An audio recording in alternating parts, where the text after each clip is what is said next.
নমস্কার বন্ধুরা, তোমরা দেখছো কুন্তল মণ্ডল অল এডুকেশন টিচিং। আজকের এই ভিডিওতে তোমাদেরকে ক্লাস 11 সেকেন্ড সেমিস্টারের রায় ও মার্টিন দর্শন টেক্সট বইয়ের প্রথম অধ্যায়ের অনুশীলনী করব। এর আগের ভিডিওতে তোমাদের 2 মার্কের করে দিয়েছি, আজকে 3 মার্কের করব।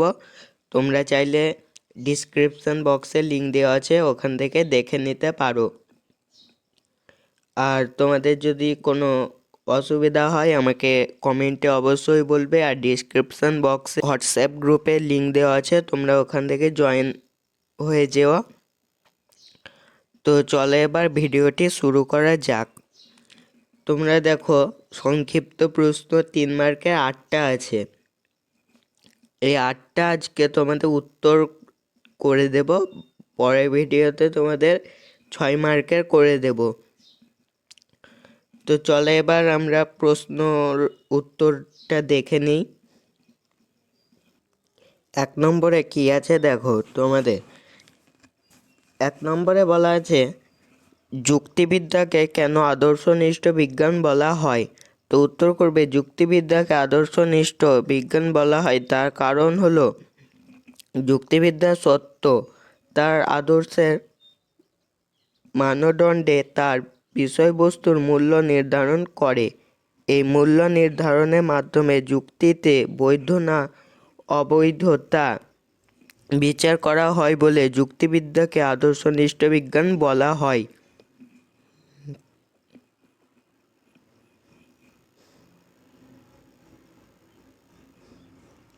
এবার তোমরা দুয়েরটা দেখো কি বলেছে, যুক্তিবিজ্ঞানের প্রয়োজনীয়তা লেখো। তো এটা করবে যুক্তিবিজ্ঞানীরা যুক্তিবিজ্ঞান পাঠের প্রয়োজনীয়তা সম্পর্কে বলেছেন।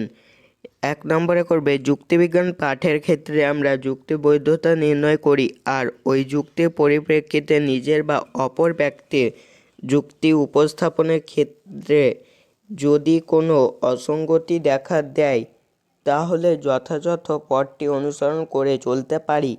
2 নম্বরে করবে যুক্তিবিজ্ঞানকে শুধুমাত্র তত্ত্বের দিক থেকে উপলব্ধি করা হয় তা নয়, এর একটি ব্যবহারিক দিকও আছে। 3 নম্বরে করবে আমরা অনুমানের ক্ষেত্রে সাধারণত যেসব দোষ দেখে থাকি প্রচলিত যুক্তিবিজ্ঞানে সেই সব দোষের সঙ্গে আমাদের পরিচিত ঘটে, ফলে সেই সকল দোষ থেকে আমরা অনেকাংশ মুক্ত হতে পারি।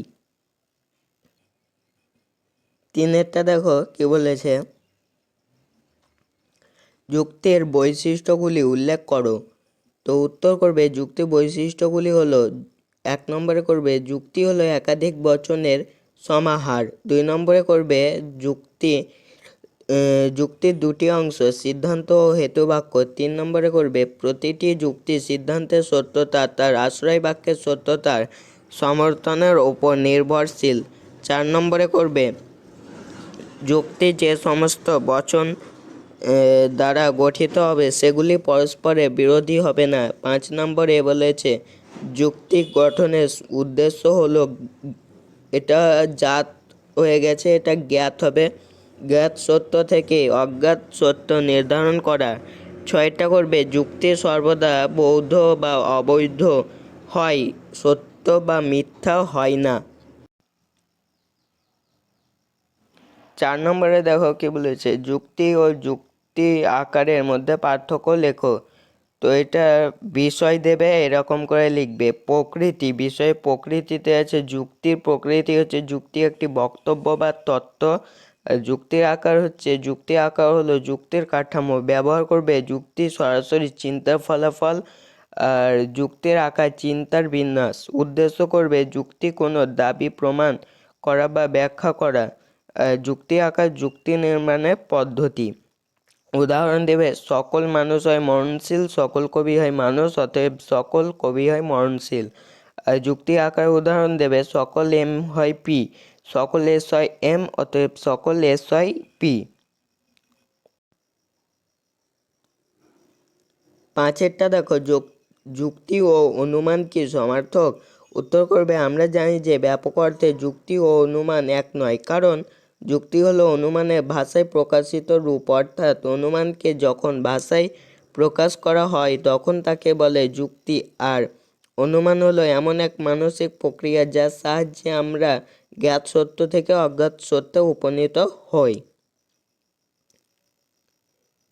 6টা দেখো কি বলেছে, অমাধ্যম ও মাধ্যম অবরোহ যুক্তি কাকে বলে, উদাহরণ দাও। উত্তর করবে, যে অবরোহ যুক্তির সিদ্ধান্তটি একমাত্র আশ্রয় বাক্য থেকে অনিবার্যভাবে নিঃসৃত হয় তাকে অমাধ্যম অবরোহ যুক্তি বলে। উদাহরণ করবে, সকল শিক্ষক হন জ্ঞানী ব্যক্তি, অতএব কোনো জ্ঞানী ব্যক্তি হন শিক্ষক। আর এটা যে অবরোহ যুক্তির সিদ্ধান্তটি একের অধিক আশ্রয় বাক্য থেকে অনিবার্যভাবে নিঃসৃত হয় তাকে বলে মাধ্যম অবরোহ যুক্তি। উদাহরণ দেবে, সকল মানুষ হয় মরণশীল জীব, সকল রাজা হয় মানুষ, অতএব সকল রাজা হয় মরণশীল।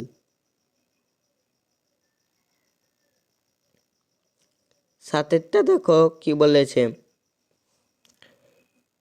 প্রাকল্পিক ও বৈকল্পিক যুক্তি কাকে বলে, উদাহরণ দাও।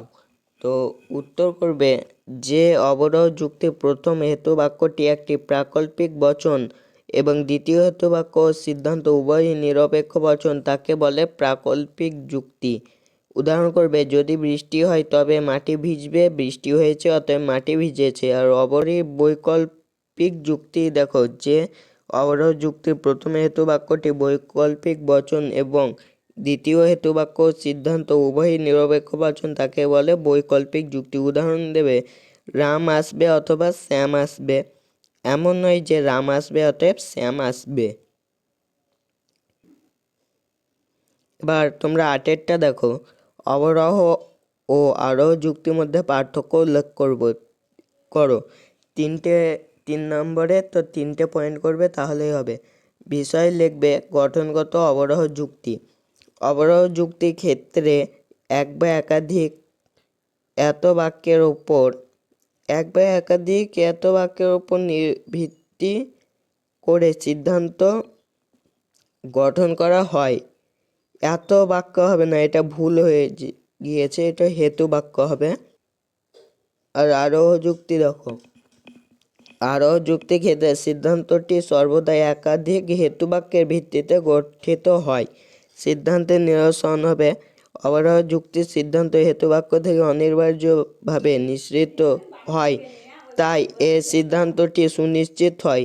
আরোহ যুক্তির সিদ্ধান্ত হেতুবাক্য থেকে অনিবার্য তবে নিঃসৃত হয় না, তাই এই যুক্তির সিদ্ধান্ত সম্ভাব্য। হেতুবাক্য ও সিদ্ধান্তের সম্পর্ক। বৈধ অবরোহ যুক্তির ক্ষেত্রে হেতুবাক্য সত্য হলে সিদ্ধান্ত মিথ্যা হতে পারে, আর আরোহ যুক্তির ক্ষেত্রে হেতুবাক্য সত্য হলেও সিদ্ধান্ত এটা হতে পারে, মিথ্যা হতে পারে, আর অবরোহ যুক্তির ক্ষেত্রে মিথ্যা হতে পারে না। তো আজকে এই পর্যন্তই। আবার পরের ভিডিওতে তোমাদের 6 নম্বর প্রশ্নের উত্তর দেখিয়ে দেব। ভিডিওটি ভালো লাগলে অবশ্যই একটা লাইক দিও, আর যারা চ্যানেলে নতুন তারা চ্যানেলটিকে সাবস্ক্রাইব করে রেখো। আর তোমাদের কোন প্রকাশনের বই দরকার আমাকে কমেন্টে বলবে, আমি সলভ করার চেষ্টা করব। তো পাশে থাকার জন্য ধন্যবাদ।